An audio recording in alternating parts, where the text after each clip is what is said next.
नमस्कार, आप देख रहे हैं आज श्रृंखला और मैं हूं आपके साथ श्वेता सिंह और आज हमारे साथ किसान के मुद्दे पर सीधे बात करने के लिए जुड़े हैं भगवान मीना जी जो कि संस्थापक है किसान स्वराज संगठन से। बहुत-बहुत स्वागत है भगवान मीना जी आपका आज श्रृंखला में। किसानों का मुद्दा बेहद ही संवेदनशील मुद्दा होता है जिस पर चर्चा होनी बेहद जरूरी है, लेकिन जो चर्चा होनी चाहिए वो अक्सर देखने को नहीं मिलती है मीडिया में। मैं आपसे जानना चाहूंगी भगवान मीना जी कि आपका संगठन किसानों के लिए कैसे आवाज उठाता है, क्या-क्या कार्य करता है? देखिए किसान स्वराज संगठन है जो किसानों के द्वारा ही और किसानों के लिए चलाया जाता है। ये हम लोग गांव-गांव में जहाँ किसान है वो खेती करते हैं और जो किसानों के बीच में जो किसानों के बेटे हैं, किसान हैं और इन लोगों के बीच में हम जाते हैं क्योंकि हम खुद भी किसान हैं, तो किसानों का दर्द हम समझते हैं अच्छे से, उनको क्या समस्या हो रही है, क्या सरकार की नीतियों में कमियाँ हैं जिससे किसानों को फ़ायदा हो सकता है। तो इसी प्रकार के जो बिंदु रहते हैं हम उनकी चर्चा ग्राम स्तर पर किसानों के बीच करते हैं और वहां से जो हम लोगों के बीच में मुद्दे उठ के आते हैं, जैसे किसी गांव की अलग समस्या रहती है, किसी गांव की अलग समस्या रहती है, तो ऐसे समस्या जो रहती है वो एक तहसील स्तर पर समस्याएं आती है। और अगर हम देखें कि पूरे भारत भर में अलग अलग क्षेत्रों में अलग अलग फसलों का उत्पादन होता है, अलग अलग वातावरण है, कहीं जब रेगिस्तानी इलाका है तो कहीं अति बारिश होती है, कहीं बर्फीला क्षेत्र है, तो पूरे देश भर में किसानों की अलग अलग समस्याएं रहती है। तो उन समस्याओं को, कुछ समस्याएं ऐसी रहती है जो तहसील स्तर पर जिनका समाधान हो सकता है, कुछ समस्या ऐसी रहती है जिनका समाधान जिला स्तर पर हो सकता है, कुछ का प्रदेश स्तर पर होता है और कुछ ऐसी समस्याएं रहती है जो राष्ट्रीय स्तर पर जिनका समाधान होता है। तो जो राष्ट्रीय स्तर की जो बहुत सारी समस्या रहती है वो पूरे राष्ट्र की हो जाती है और जो तहसील स्तर पर रहती है वो तहसील स्तर के किसानों के माध्यम से, जैसे एसडीएम तहसीलदारों के माध्यम से हम जिनका निपटारा कर सकते हैं वो वहां पर समाधान हो सकता है। हम किसानों को किसानों के क्या अधिकार हैं, सरकार की जो योजनाएं आती हैं जिनसे किसानों को बेनिफिट मिल सकता है, जैसे सब्सिडी योजना और भी विभिन्न प्रकार की योजना सरकार के द्वारा किसानों को और ग्रामीण समाज को फायदा पहुंचाने के लिए चलाई जाती है। तो हम उन योजनाओं के बारे में भी लोगों को जानकारी, किसानों को और ग्रामीण जो निवास करने वाले खेतिहर मजदूर है उनको सबको हम जानकारी प्रदान करते हैं विभिन्न माध्यमों से, बैठकों के माध्यम से, सोशल मीडिया के माध्यम से और अन्य प्रचार माध्यमों से। उसके बाद में जो क्षेत्र के किसान चाहते हैं कि हमारे क्षेत्र में ये समस्या हो रही है, तो हम उनके माध्यम से तहसीलदार एसडीएम को अवगत कराते हैं। अगर वो उस समस्याओं पर ध्यान नहीं देते हैं तो हम फिर प्रशासन को सूचना देके धरना प्रदर्शन और विभिन्न प्रकार के आंदोलन संविधान के दायरे में रहकर हम लोग करते हैं। जी, बिल्कुल। मैं आपसे ये भी जानना चाहूँगी भगवान मीना जी कि आपका जो संगठन है, वो पूरे भारत में सक्रिय है या फिर कहीं किसी एक जगह, एक राज्य, एक क्षेत्र तक सीमित है? देखिए हम लोगों का जैसे मैं भी मध्य प्रदेश का निवासी हूँ, तो हमारे संगठन की शुरुआत मध्य प्रदेश के सीहोर जिले के ग्राम तहसील नसरुल्लागंज से संगठन की शुरुआत हुई है। मैं भी वहाँ का मूल निवासी हूँ और तो ये संगठन तहसील स्तर से शुरू हुआ था। इसके पूरे मध्य प्रदेश में हम सभी जिला स्तरों पर हमारे संगठन में लोग जुड़े हुए हैं गांव-गांव से। हमारा मूलतः संगठन मध्य प्रदेश में ज़्यादा सक्रिय, इसके बाद हम लोगों ने महाराष्ट्र और राजस्थान और उसके बाद में उत्तर प्रदेश के आगरा वाला जो एरिया है उसमें हम लोगों का संगठन का विस्तार हुआ है और जल्दी हम इसको पूरे राष्ट्रीय स्तर पर इसको विस्तार करने जा रहे हैं। जी, बिल्कुल। मैं आपसे ये भी जानना चाहूँगी कि क्या अभी तक आपके संगठन ने किसानों के किसी मुद्दे को उठाया है और उस पे कार्य भी हुआ है, उसका प्रमाण रिज़ल्ट भी देखने को आप लोगों को मिला है? क्या इस तरह की कोई चीज़ें हुई हैं? जी, मैं आपको बता देता हूँ कि जब 3 कृषि कानूनों के लिए जब अध्यादेश आया था, तो मैं पहला ऐसा व्यक्ति था जिसने उस अध्यादेशों का सबसे पहले विरोध करा था। जब 4-5 जून को जब अध्यादेश उस समय लेकर आए थे 2020 में, तो पहला मैं व्यक्ति था जिसने उस अध्यादेशों को तुरंत पढ़ के और तुरंत तुरंत प्रतिक्रिया सोशल मीडिया के माध्यम से दी थी कि ये अध्यादेश किसानों के लिए नुकसानदायक है और ये सारी चीज़ें। तो वो जो हमने बात रखी वो धीरे-धीरे जब लोगों तक पहुंची, लोगों ने उसको पढ़ा, समझा और उसके बाद आपने देखा कि देश में सबसे बड़ा अभी तक का किसान आंदोलन खड़ा हुआ। वैसे तो हमने बहुत सारे छोटे-छोटे मुद्दों पर काम करा है, उन पे सफलता मिली है। लेकिन हमने बहुत सारे मध्य प्रदेश में ऐसे बड़े मुद्दे जिन पर हमने काम करा है और सरकार ने तुरंत उस पे फैसला लिया है। जैसे मध्य प्रदेश में मूँग खरीदी, जो गर्मी में मूँग उत्पादन होता है उसकी मूँग खरीदी का हमने एक बड़ा आंदोलन करा। उसके बाद सरकार ने पूरे प्रदेश में मूँग खरीदी स्टार्ट करी। आपको पता होगा कि पहले सरकार ने लहसुन और प्याज की खरीदी करी थी। वो मुद्दे हम लोगों द्वारा उठाए गए हैं। अभी वर्तमान में जैसे जो फसल बीमा योजना चल रही है, पहले तहसील स्तर पर उसमें मुआवजा मिलता था किसानों को या बीमा मिलता था। वो हमने मांग करी है कि वो प्रत्येक किसान पर लागू करी जाए, तो देश के कुछ राज्यों में तो लागू हो गई, बाकी मध्य प्रदेश में भी सरकार उसकी प्रक्रिया में है कि उसको लागू करा जाए। बिजली के मुद्दों पर हमने सरकार यहाँ पे मीटर सिस्टम लेकर आने वाली थी, लेकिन हमने उसका विरोध करा। सरकार ने उसको सिस्टमेटिक उसको चालू करा कि किसान को 3-3 हजार रुपए करके उसको 2 किस्तों में पैसा देना रहता है।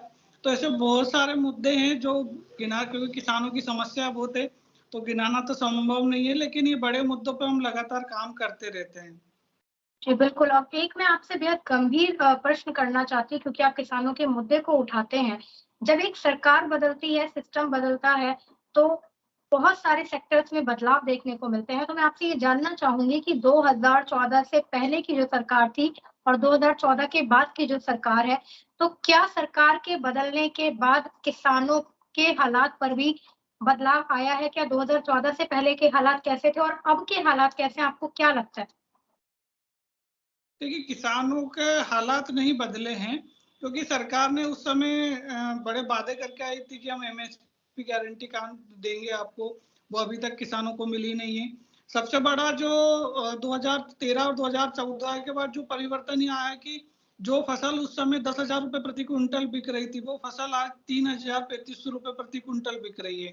जैसे हम मूंग की फसल की बात करें, उड़द की फसल की बात करें, चने की फसल की बात करें, ये सब फसल एमएसपी से कई गुना दामों पर बिक रही थी, क्योंकि उस समय देश में जो डिमांड थी उसके हिसाब से फसलों के दाम बढ़ रहे थे, रेगुलर बढ़ते चले जा रहे थे।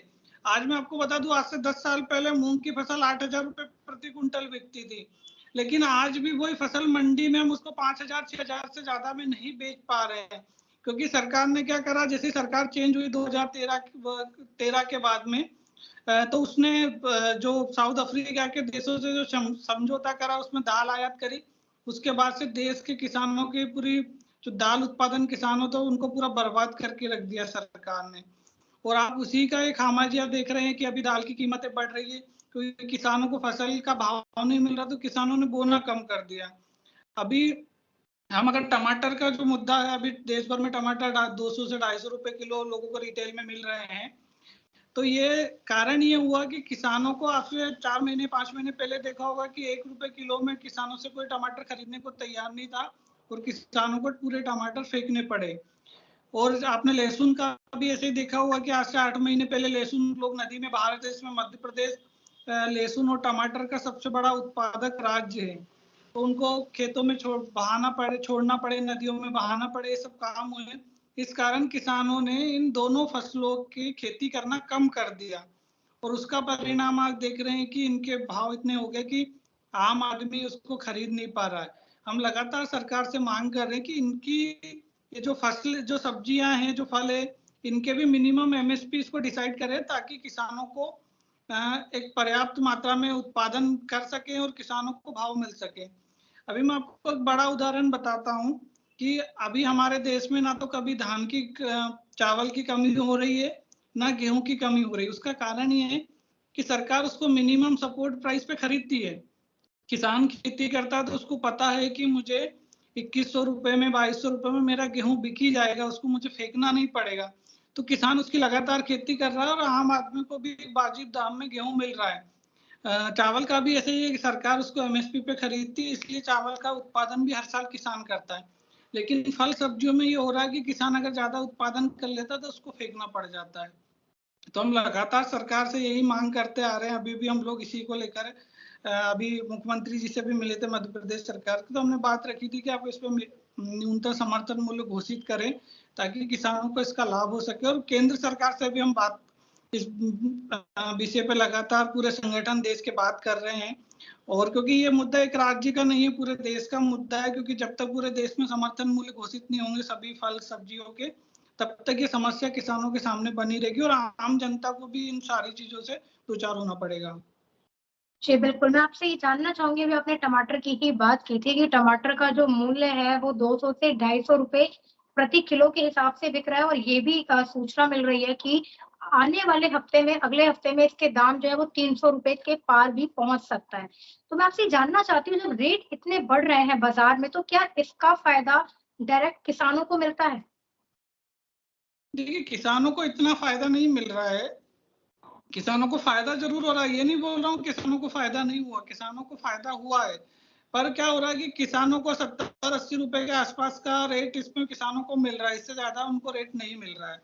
जो बिचौलिए रहते हैं, जो मंडियों में एजेंट हैं, वो इनको खरीद रहे हैं, उसके बाद वो दूर मतलब बेच रहे हैं। और थोड़ा माहौल बाजार में मतलब माहौल भी क्रिएट हो गया कि भैया इसकी कमी है, तो जबरदस्ती उसका मतलब भाव लोगों से लूट कर लिया जा रहा है। जी, बिल्कुल।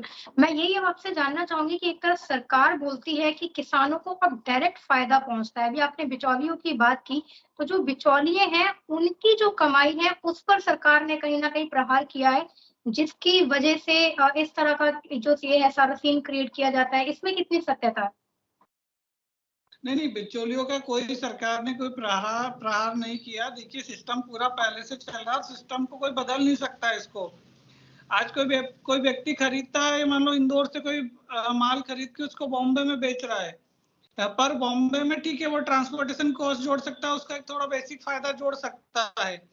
पर बात ये हो रही है कि यहाँ से 10 रुपए में जो चीज खरीदी जा रही है, वो मुंबई या दिल्ली में ले जाके उसको 100 रुपए में बेचा जा रहा है। किसान से तो 10 रुपए में खरीदी जा रही है, क्योंकि उसका कोई रेट फिक्स नहीं है। तो किसान से कभी 10 रुपए में भी खरीद लेते हैं, कभी 1 रुपए में भी खरीदते हैं, और उसको दिल्ली मुंबई जैसे बड़े महानगरों में ले जाके ऊंचे दामों पर बेचा जाता है। तो इस पे सरकार अंकुश नहीं लगा पा रही है। अगर एक आम आदमी को भी पता है कि इसका रेट ये फिक्स है, और ये किसान को 10 रुपए में मिल रही है, तो मुझे ये 20 रुपए या 25 रुपए में दिल्ली बॉम्बे जैसे शहरों में ट्रांसपोर्टेशन कॉस्ट और ये सारी चीजें निकालने के बाद मुझे मिलना चाहिए, ज्यादा से ज्यादा 40 रुपए में। पर वही चीज को बिचौलिए यहाँ से 10 में खरीद के मुंबई में 100 रुपए में बेच रहे हैं। जी, बिल्कुल। मैं आपसे ये भी जानना चाहूँगी भगवान मीना जी कि आपके संगठन के साथ कितने किसान परिवार जुड़े हैं? देखिए, वैसे तो मध्य प्रदेश में 70 लाख किसान परिवार है यहाँ पे। तो हम लोगों के साथ में तकरीबन 1 लाख किसान परिवार जुड़े हुए हैं डायरेक्ट। वैसे तो हम, क्योंकि मध्य प्रदेश में किसान स्वराज संगठन ही एक मात्र ऐसा संगठन है जो किसानों के बीच में है और किसानों के मुद्दे गैर राजनीतिक तरीके से उठाते हैं। हमारा किसी भी राजनीतिक पार्टी, राजनीतिक व्यक्ति से कोई लेना देना नहीं है। हम स्वतंत्र रूप से अपने मुद्दे उठाते हैं जो किसानों की समस्या है, और हर व्यक्ति अपनी स्वतंत्र रूप से बात रख सकता है। तो सभी लोगों का हमको समर्थन प्राप्त है, सभी लोग हम जुड़े, हम क्योंकि राजनीति नहीं करते, जो किसान के मुद्दे हम उसी पे बात करते हैं। तो अभी हम लोग पूरे देश भर में भी इसका प्रचार प्रसार कर रहे हैं। और खास ये कि हम लोग जो मध्य प्रदेश सरकार से हमने अभी तक जो मांगे रखी है, वो लगभग सरकार के मांग हमारी मानती है, और हम आगे भी ऐसे सरकार के मुद्दे उठा के और लगातार काम करते रहेंगे। बिल्कुल, इस कार्यक्रम का एक आखिरी मेरा आपसे प्रश्न होगा, मैं आपसे जानना चाहूँगी, आप किसानों के मुद्दे पे काम करते हैं, तो किसानों के प्रमुख क्या-क्या मुद्दे हैं और उनका समाधान क्या है? क्या उनकी माँगे हैं सरकार से? देखिए, इस समय जो किसानों के मुख्य मुद्दे हैं वो है, उसमें सबसे पहला है कि हर फसल का समर्थन मूल्य तय हो, और लागत के आधार पर समर्थन मूल्य निश्चित करा जाए, और उस पे खरीदी की गारंटी किसानों को मिले। इसके बाद में किसानों को जो बिजली मिलती है वो 24 घंटे दी जाए।